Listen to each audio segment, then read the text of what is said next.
ರವಿಯ ದಿನಚರಿ ಬಹಳ ಸಾಮಾನ್ಯವಾಗಿತ್ತು.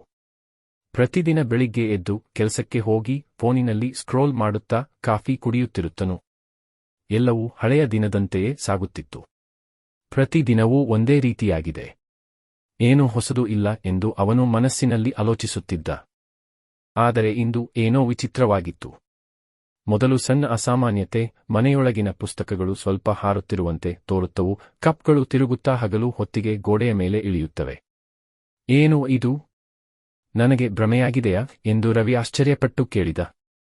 ಆದರೆ ಅದು ಕೇವಲ ಆರಂಭ ಮಾತ್ರ. ನಗರದಲ್ಲೆಂದರೆ ಎಲ್ಲೆಡೆ ಅಸಾಧಾರಣ ಬದಲಾವಣೆಗಳು ಕಾಣಿಸುತ್ತವೆ. ಕಟ್ಟಡಗಳು, ರಸ್ತೆ ಮಾರ್ಗಗಳು ಮತ್ತು ಕಾರುಗಳು ಕೂಡ ತೇಲುತ್ತಿರುವಂತೆ ತೋರುತ್ತವೆ. ಜನರು ಗಾಬರಿಗೊಂಡು ಓಡಾಡುತ್ತಿದ್ದರು, ಕೆಲವರು ಅಸ್ಪಷ್ಟವಾಗಿ ಹಾರುತ್ತಿರುವಂತೆ ತೋರುತ್ತಿದ್ದರು. ರವಿ ಆ ದೃಶ್ಯವನ್ನು ನೋಡಿ ಅಚ್ಚರಿಪಟ್ಟು ಕೂಗಿದ, ಸಂಪೂರ್ಣ ನಗರವೇ ಮೇಲಕ್ಕೆ ತಿರುಗಿ ಹೋಗಿದೆ.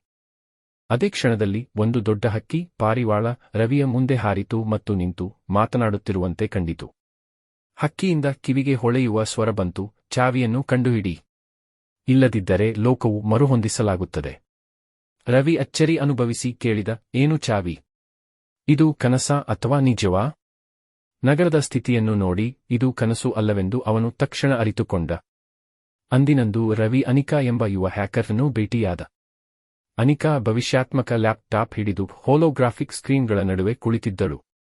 ಅವಳು ತಕ್ಷಣ ರವಿಗೆ ನೆರವಾಗಲು ಮುಂದಾಯಿತು. ಇಬ್ಬರೂ ಸೇರಿ ತೇಲುತ್ತಿರುವ ಕಟ್ಟಡಗಳ ಮೇಲೆ ಓಡಿಹೋದರು, ಭವಿಷ್ಯಾತ್ಮಕ ಡ್ರೋನ್ಗಳಿಂದ ತಪ್ಪಿಸಿಕೊಂಡರು, ಹಾರುವ ಕಾರುಗಳಿಂದ ಪಾರಾದರು. ಮಧ್ಯದಲ್ಲಿ ರವಿಗೆ ದೊಡ್ಡ ಸವಾಲು ಎದುರಾಗಿತು. ಒಂದು ತೇಲುವ ವೇದಿಕೆಯ ಮೇಲೆ ಏರಿ ಅಲ್ಲಿ ಬೆಳಗುತ್ತಿರುವ ಸಂಕೇತಗಳನ್ನು ಆಳವಾಗಿ ನೋಡಿ ಡಿಕೋಡ್ ಮಾಡಬೇಕಾಯಿತು. ಸಮಯ ಚೆಕಿಂಗ್ ಆಗುತ್ತಿತ್ತು. ನಗರದಲ್ಲಿ ಗ್ಲಿಚಸ್ ಹೆಚ್ಚುತ್ತಿರಲಿಲ್ಲ. ಆದರೆ ಅನಿಕಾ ಮತ್ತು ರವಿ ಜೋಡಿಯಾಗಿ ಸಂಕೇತಗಳನ್ನು ಓದಿ ಕೋಡ್ಗಳನ್ನು ಬಿಚ್ಚಿದರು. ನಂತರ ಅವರು ಡ್ರೋನ್ಗಳ ಚೇಸ್ ನಂತರ ನಗರ ಸ್ಕೇಲೈನ್ ಮೇಲೆ ಹಾರಿದರು. ಆ ಕ್ಷಣದಲ್ಲಿ ರವಿಯ ಮುಂದೆ ಒಂದು ಪ್ರಭಾಶಾಲಿ ಬೆಳಕು ಕಂಡುಬಂತು. ಅದು ಒಂದು ಗ್ಲೋಯಿಂಗ್ ಕೀ. ಅವನು ಅದನ್ನು ಹಿಡಿದಾಗ ಮನಸ್ಸಿಗೆ ದೊಡ್ಡ ಅರ್ಥವೂ ಬಂತು. ಅವನು ಆಲೋಚಿಸಿದ, ಇದು ಕೇವಲ ಭೌತಿಕ ಚಾವಿಯಲ್ಲ, ಧೈರ್ಯ, ನಂಬಿಕೆ ಮತ್ತು ಇತರರಿಗಾಗಿ ಮಾಡಿದ ತ್ಯಾಗವೇ ನಿಜವಾದ ಕೀ. ಆ ಕೀ ಬಳಸಿಕೊಂಡು ನಗರದಲ್ಲಿನ ಗ್ಲಿಚಸ್ ಸರಿಪಡಿಸುತ್ತಾನೆ. ಸಕಲ ಅಸಮಾನತೆಗಳು ಸರಿಯಾಗಿ, ನಗರವು ನಿಧಾನವಾಗಿ ಸಾಮಾನ್ಯ ಸ್ಥಿತಿಗೆ ಮರಳಿತು. ಆದರೆ ಇದರ ಬೆಲೆ, ರವಿ ಜನರ ಮುಂದೆ ಕಾಣಲಾರದ ವ್ಯಕ್ತಿಯಾಗಿ ಉಳಿದ. ಜನರು ಅವನನ್ನು ನೋಡಲಾರರು, ಆದರೂ ಅವನು ಇನ್ವಿಸಿಬಲ್ ಹೀರೋ ಆಗಿ ಉಳಿದುಕೊಂಡ.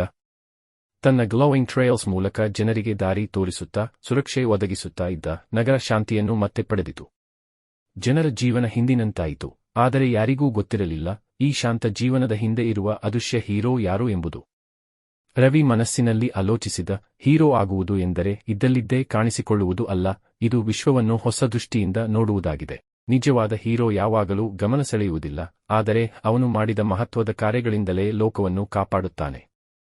ಆಕಾಶದಲ್ಲಿ ತೇಲುತ್ತಿದ್ದ ನಗರವು ನಿಧಾನವಾಗಿ ನೆಲಕ್ಕೆ ಇಳಿಯಿತು. ಎಲ್ಲವೂ ತನ್ನ ಸರಿಯಾದ ಸ್ಥಾನಕ್ಕೆ ಬಂದಿತು.